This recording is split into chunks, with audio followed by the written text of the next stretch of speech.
నమస్కారం మిత్రులారా. ఆరోగ్యం, ఆనందం మరియు మెరుగైన జీవితం గురించి మనం మాట్లాడుకునే మన ఛానల్కి మీకు తిరిగి స్వాగతం. మిత్రులారా, ఈరోజు వీడియో చాలా ప్రత్యేకమైనది మరియు ఇది మనలో చాలామందిని ఏదో ఒక సమయంలో, ముఖ్యంగా 40 ఏళ్ల వయసులోకి అడుగుపెట్టినప్పుడు ఇబ్బంది పెట్టే ఒక సమస్య గురించి. మీరు తరచుగా గమనించే ఉంటారు, ఉదయం నిద్రలేవగానే శరీరంలో, ముఖ్యంగా మోకాళ్లలో, కీళ్లలో ఒక రకమైన బిగుతు ఉంటుంది. మునుపటిలా వంగే గుణం ఉండదు. చాలాసార్లు మెట్లెక్కడప్పుడు లేదా నేలమీద నుండి లేచేటప్పుడు మోకాళ్లలో నుండి ఒక పాత యంత్రం నూనె లేకుండా నడుస్తున్నట్లుగా కిచ్ కిచ్ అనే శబ్దం వస్తుంది. మిత్రులారా, ఇది కేవలం మీ కథే కాదు. ఈ వేగవంతమైన జీవితంలో 40 దాటుతున్న ప్రతి మూడవ వ్యక్తి కథ ఇది. కాని మిత్రులారా, ఆందోళన చెందాల్సిన పనిలేదు. ఎందుకంటే ఈరోజు ఈ వీడియోలో మనం ఈ సమస్య మూలంలోకి వెళ్తాము మరియు ఈ నొప్పి ఎందుకు వస్తుందో తెలుసుకుంటాము. ఇంకా ముఖ్యంగా, చాలా మందులు వాడకుండా సహజంగానే మన కీళ్లను మళ్లీ యవ్వనంగా మరియు సరళంగా ఎలా మార్చుకోవచ్చో తెలుసుకుందాము. ఈరోజు మన తాత ముత్తాతలు పాటించిన ఆయుర్వేదం పాత చిట్కాల గురించి మాట్లాడుకుందాము. అదే సమయంలో ఆధునిక శాస్త్రం దీని గురించి ఏమి చెబుతుందో కూడా తెలుసుకుందాము. మిత్రుడారా, ప్రారంభించే ముందు నేను మిమ్మల్ని ఒక ప్రశ్న అడగాలనుకుంటున్నాను. కీళ్ల నొప్పి కేవలం వృద్ధాప్యానికి చిహ్నమని మీరు అనుకుంటున్నారా? మీ సమాధానం అవును అయితే ఈరోజు మీ అపోహ తొలగిపోతుంది. ఎందుకంటే నొప్పి అనేది వృద్ధాప్యానికి చిహ్నం కాదు, కేవలం సంరక్షణ లోపానికి చిహ్నం. కాబట్టి మిత్రులారా, మీ టీ కప్పు తీసుకుని హాయిగా కూర్చోండి. ఎందుకంటే ఈరోజు మనం మన మోకాళ్లకు మరియు కీళ్లకు ఒక కొత్త జీవితాన్ని ఇవ్వబోతున్నాము. ముందుగా మిత్రులారా, మన కీళ్లలో సరిగ్గా ఏమి జరుగుతుందో, అది కాలక్రమేణా తగ్గడం ప్రారంభిస్తుందో మనం అర్థం చేసుకోవాలి. ఒక తలుపును ఊహించుకోండి.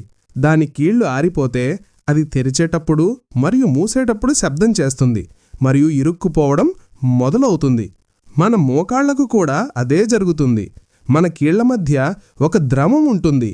దీనిని సైన్స్ భాషలో సైనోవియల్ ఫ్లూయిడ్ అంటారు మరియు సాధారణ భాషలో మనం దాన్ని గ్రీజ్ అంటాము. ఈ ద్రవం మన ఎముకల మధ్య ఒక మెత్తగా పనిచేస్తుంది. తద్వారా ఎముకలు ఒకదానికొకటి రాసుకోకుండా ఉంటాయి. మనం చిన్నవారం అయినప్పుడు మన శరీరం సహజంగానే ఈ ద్రవాన్ని తయారు చేస్తూ ఉంటుంది.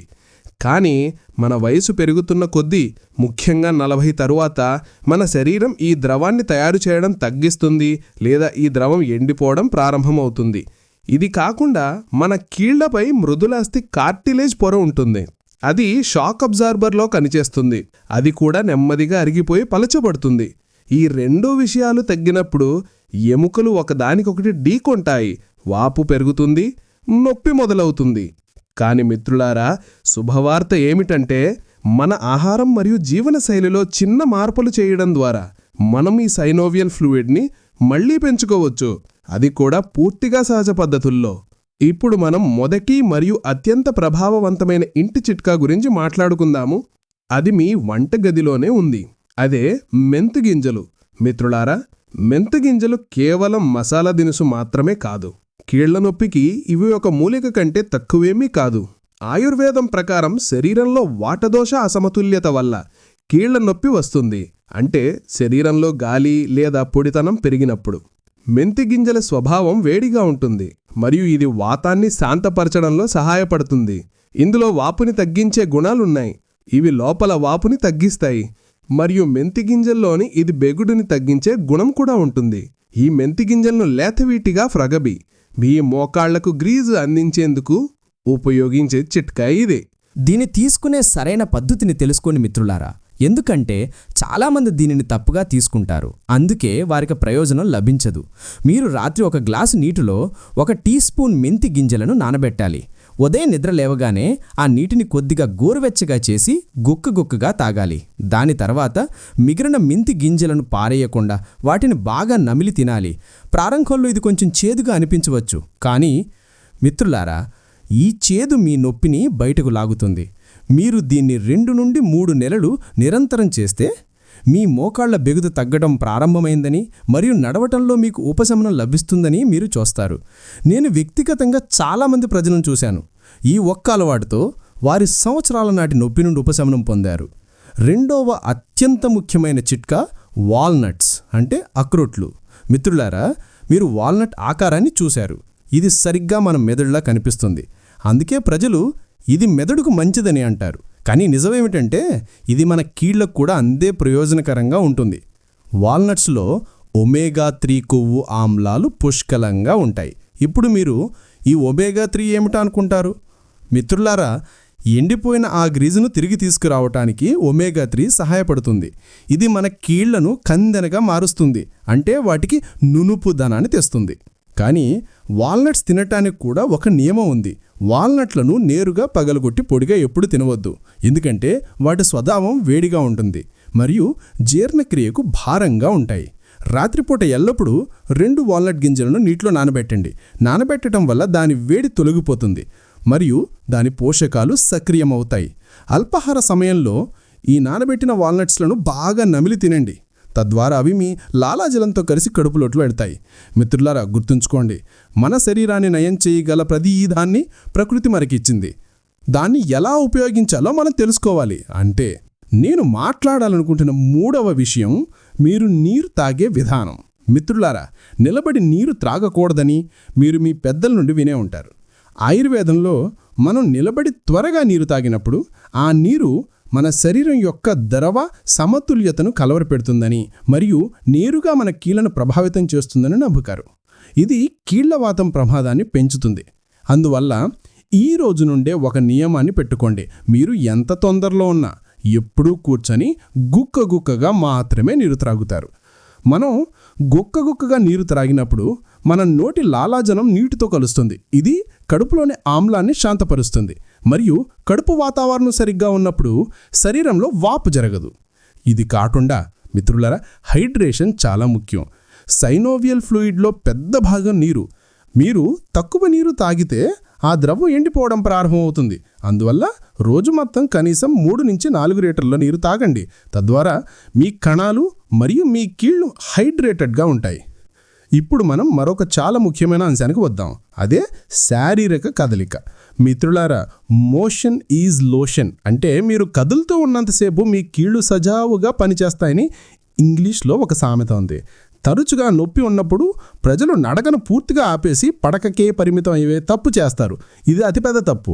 మీరు కదలకను ఆపివేసినప్పుడు కీళ్లలో మిగిలిన ద్రవం కూడా గడ్డ కట్టడం ప్రారంభమవుతుంది మరియు కండరాలు బలహీనపడతాయి. మీరు భారీ జిమ్ చేయని అవసరం లేదు, కానీ తేలికపాటి వ్యాయామం మాత్రం చాలా ముఖ్యం. మీరు మీ మంచం మీద పడుకొని కూడా చేయగలిగే ఒక చాలా సులువైన వ్యాయామం ఉంది. దీనిని సైక్లింగ్ కదలిక అంటారు. నేరుగా పడుకుని సైకిల్ నడుపుతున్నట్లుగా మీ కాళ్లను గాలిలో తిప్పండి. ఇది మీ మోకాళ్ళ యొక్క చలనశీలతను నిర్వహిస్తుంది మరియు మోకాళ్లపై భారం పడకుండా అక్కడ రక్త ప్రసరణ పెరుగుతుంది. ఇది కాకుండా మీరు కూర్చున్నప్పుడల్లా మీ కాలివేళ్లను ముందుకు వెనుకకు మరియు గుండ్రంగా తిప్పుతూ ఉండండి. ఇది మీ చీలమండలు మరియు మోకాళ్ళ చుట్టూ ఉన్న కండరాలను చురుకుగా ఉంచుతుంది.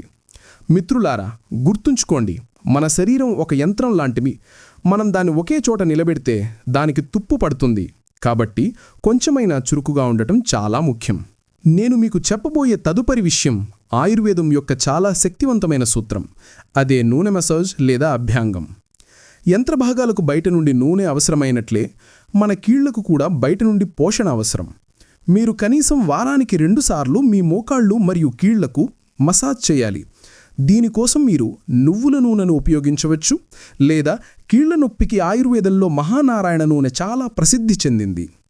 నూనెను కొద్దిగా గోరువెచ్చగా చేసి మీ మోకాళ్లను వృత్తాకార కదలికలో తేలికపాటి చేతులతో మసాజ్ చేయండి. ఈ మసాజ్ కేవలం చర్మానికి మాత్రమే పరిమితం కాదు.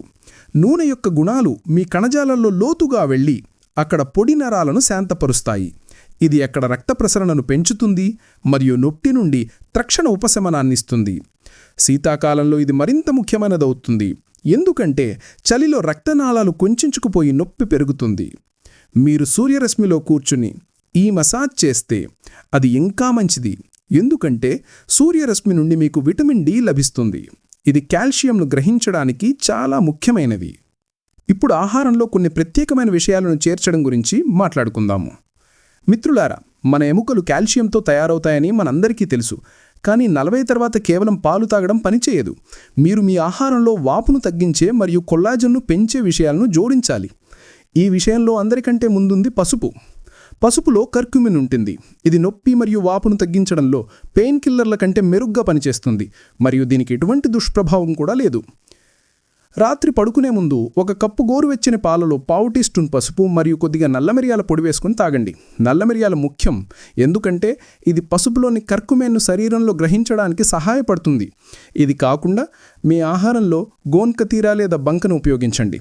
బంక ఎముకలకు చాలా శక్తివంతమైనది మరియు కీళ్లలో కందెనను నిర్వహించడానికి సహాయపడుతుంది. మీరు బంక లడ్డూలను తయారు చేయవచ్చు లేదా నీటిలో నానబెట్టి తీసుకోవచ్చు. మిత్రులారా, ప్రజలు తరచుగా విస్మరిస్తున్న మరొక విషయం ఉంది, అదే దేశీ నెయ్యి. ఈ రోజుల్లో ఆహార ధోరణులు నెయ్యి తినడం వల్ల బరువు లేదా కొలెస్ట్రాల్ పెరుగుతుందనే భయాన్ని ప్రజల మనసుల్లో నింపాయి. కానీ నిజమేమిటంటే శుద్ధమైన దేశీ ఆవు నెయ్యి మన కీళ్లకు అమృతం. ఇది శరీరంలోని పొడితనాన్ని నాశనం చేస్తుంది. మీరు మీ పప్పు లేదా కూరగాయలలో 1 చెంచా నెయ్యి వేసుకుని క్రమం తప్పకుండా తింటే అది మీ కీళ్లకు లోపలి నుండి కందెనగా పనిచేస్తుంది. నెయ్యిలో ఆరోగ్యకరమైన కొవ్వులు ఉంటాయి. ఇవి విటమిన్ ఏ, డి, ఈ మరియు కేలను గ్రహించడానికి అవసరం. కాబట్టి మిత్రులారా, నెయ్యికి భయపడకండి, కానీ దానిని మీ ఆహారంలో ఒక భాగంగా చేసుకోండి. అది శుద్ధంగాను మరియు పరిమిత పరిమాణంలో ఉండాలని గుర్తుంచుకోండి. ఇప్పుడు మీరు ఏం నివారించాలో అనే విషయాల గురించి కొంచెం మాట్లాడుకుందాము. మిత్రులారా, మీ మోకాళ్ళు మీకు ఎక్కువ కాలం మద్దతు ఇవ్వాలని మీరు కోరుకుంటే మీరు చక్కెరతో మీ స్నేహాన్ని విరమించుకోవాలి. చక్కెర శరీరంలో వాపును పెంచుతుంది. మీరు స్వీట్లు తిన్నప్పుడు మీ ఇన్సులిన్ స్థాయిలు పెరుగుతాయి. ఇది నొప్పిని ప్రేరేపిస్తుంది. దీనికి బదులుగా మీరు బెల్లం లేదా తేనెను ఉపయోగించవచ్చు. రెండవ శత్రువు శుద్ధి చేసిన పిండి లేదా మైదా. మైదా మీ ప్రేగులలోకి వెళ్లి అంటుకుని జీర్ణక్రియను పాడు చేస్తుంది మరియు కడుపు చెడిపోతే దాని ప్రభావం కీళ్లపై ఖచ్చితంగా ఉంటుందని ఆయుర్వేదం చెబుతుంది. అందువల్ల పూర్తి ధాన్యాలు, ఆకుపచ్చ కూరగాయలు మరియు పండ్లను వీలైనంతవరకు తినండి. మిత్రులారా, మనం శ్రద్ధ వహించాల్సిన మరో చిన్న విషయం మన పాదరక్షలు. చాలాసార్లు తప్పు బూట్లు ధరించడం వల్ల తప్పు కోణం నుండి మన మోకాళ్లపై ఒత్తిడి పడుతుంది.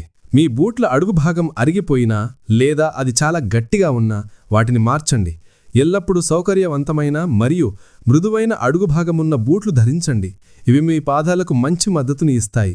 మిత్రులారా, నేను మీకు చెప్పిన ఈ విషయాలన్నీ ఒక్క రాత్రిలో ప్రభావం చూపే మంత్రాలు కాదు. ఇది ఒక జీవనశైలి, జీవితాన్ని గడిపే విధానం. ఆరోగ్యం అనేది ఒక తపస్సు అని మనం ప్రతిరోజు చెయ్యాలని ఆయుర్వేదం చెబుతుంది. మీరు చిన్న విషయాలతో ప్రారంభించండి. ఈ రోజు నుండే మెంతి గింజలను నానబెట్టడం ప్రారంభించండి. రేపటి నుండి కూర్చుని నీరు తాగే అలవాటు చేసుకోండి మరియు ఆ తర్వాత రోజు నుండి కొంచెం స్ట్రెచింగ్ ప్రారంభించండి. నెమ్మదిగా మీ శరీరం మీకు ధన్యవాదాలు చెబుతుందని మీరు చూస్తారు. ఉదయం నిద్రలేవగానే ఆ బిగుతు తగ్గిందని, మీరు ఎటువంటి మద్దతు లేకుండా నిలబడగలుగుతున్నారని మరియు అతి ముఖ్యమైన విషయం ఏమిటంటే మీరు మీలో ఒక కొత్త శక్తిని అనుభవిస్తారని మీరు గమనిస్తారు. మిత్రులారా, 40 ఏళ్ల వయసు వృద్ధాప్యం యొక్క వయసు కాదు. ఇది జీవితంలోని 2వ ఇన్నింగ్స్ ప్రారంభం మరియు మనం ఈ ఇన్నింగ్స్ను పూర్తి ఉత్సాహంతో మరియు ఫిట్నెస్తో ఆడాలి. మీరు సరైన సంరక్షణ మరియు సరైన జ్ఞానంతో ముందుకు సాగితే మోకాలి నొప్పి మీ వేగాన్ని ఆపలేదు. మీరు ఈ నివారణలను కేవలం వినడమే కాకుండా ఈ రోజు నుండే వాటిని మీ జీవితంలో చేర్చుకుంటారని నేను ఆశిస్తున్నాను. మిత్రులారా, జ్ఞాపకాలను సృష్టించండి. విహారయాత్రలకు వెళ్ళండి. మీ మన్నవరాలతో ఆడండి మరియు నొప్పిని మీ జీవితంలో ఆధిపత్యం చేయనివ్వవద్దు. ఎందుకంటే శరీరం మద్దతు ఇచ్చినప్పుడు మాత్రమే మనం జీవితంలో నిజమైన ఆనందాన్ని ఆస్వాదించగలము. ఈ చిన్న మార్పులు ప్రజల జీవితాలను ఎలా మార్చాయో నేను వ్యక్తిగతంగా నా కుటుంబంలో చూశాను. శస్త్రచికిత్స గురించి ఆలోచిస్తున్న వ్యక్తులు ఈరోజు హాయిగా ఉదయం నడకకు వెళ్తున్నారు. ఇది మన ఇంటి నివారణలు మరియు ఆయుర్వేదం యొక్క శక్తి. కాబట్టి మిత్రులారా, ఈరోజు మీరు మీ ఆరోగ్యానికి ప్రాధాన్యత ఇస్తారని ప్రతిజ్ఞ చేయండి. మనం ఈ విషయంపై గంటల తరబడి మాట్లాడవచ్చు, ఎందుకంటే మన శరీరం ఒక అద్భుతమైన యంత్రం మరియు దాని రహస్యాలు అనంతం. కానీ ప్రస్తుతానికి ఈ పాయింట్లపై దృష్టి పెట్టండి. మెంతి గింజలు, వాల్నట్స్, నీరు తాగే సరైన విధానం, తేలికపాటి వ్యాయామం, నూనె మసాజ్ మరియు పసుపు పాలు. ఇవే మీ కీళ్లను బలోపేతం చేసే 6 స్తంభాలు. మరియు అవును మిత్రులారా, సంతోషంగా ఉండడం మర్చిపోవద్దు, ఎందుకంటే ఒత్తిడి కూడా నొప్పిని పెంచుతుంది. మీరు సంతోషంగా ఉన్నప్పుడు మీ శరీరం నయం చేసే హార్మోన్లను విడుదల చేస్తుంది. కాబట్టి నవ్వుతూ ఉండండి మరియు మీ ఆరోగ్యాన్ని జాగ్రత్తగా చూసుకోండి. మీకు ఈరోజు వీడియో నచ్చితే మరియు ఇది ఎవరికైనా సహాయం పడుతుందని మీరు అనుకుంటే దయచేసి మీ స్నేహితులను మరియు బంధువులతో తప్పకుండా భాగస్వామ్యం చేయండి. ముఖ్యంగా ఈ నొప్పి గుండా వెళ్తున్న ఆ వ్యక్తులతో. మీరు ఒక్క షేర్ చేయడం ఎవరిదైనా జీవితం నుండి నొప్పిని తగ్గించగలదు. మరియు ఈ నివారణలో ఏదిని మీరు మొదట ప్రయత్నించబోతున్నారో కామెంట్ చేసి చెప్పండి. లేదా మీరు ప్రయత్నించిన మరియు ప్రయోజనం పొందిన ఏదైనా ఇతర ఇంటి నివారణ మీకు ఉంటే దానిని కూడా మాతో పంచుకోండి. తద్వారా ఇతర వ్యక్తులు కూడా దాని నుండి సహాయం పొందగలరు. మనమందరం ఒక కుటుంబం మరియు ఒకరికొకరు సహాయం చేసుకోవడం ద్వారా మాత్రమే మన ఒక ఆరోగ్యకరమైన సమాధాన్ని సృష్టించగలము. వెళ్లే ముందు నేను ఇంత చెప్తాను, మీ ఆరోగ్యం యొక్క తాళం మీ చేతుల్లోనే ఉంది. ఏదైనా మందు లేదా డాక్టర్ మీద ఆధారపడటం కంటే మనల్ని మనం జాగ్రత్తగా చూసుకోవడం మంచిది. ఈ ఛానల్లో మీ జీవితాన్ని మెరుగుపరిచే ఇలాంటి ఉపయోగపరైన విషయాలను మేము తీసుకువస్తూనే ఉంటాము. కాబట్టి మాతో కనెక్ట్ అయి ఉండండి మరియు మీ కీళ్లను ఎప్పుడూ యవ్వనంగా ఉంచుకోండి. కొత్త సమాచారం మరియు కొత్త అంశంతో తదుపరి వీడియోలో కలుద్దాము. అంతవరకు ఆరోగ్యంగా ఉండండి, సంతోషంగా ఉండండి మరియు మీ ఆరోగ్యాన్ని జాగ్రత్తగా చూసుకోండి. ధన్యవాదములు మిత్రులారా.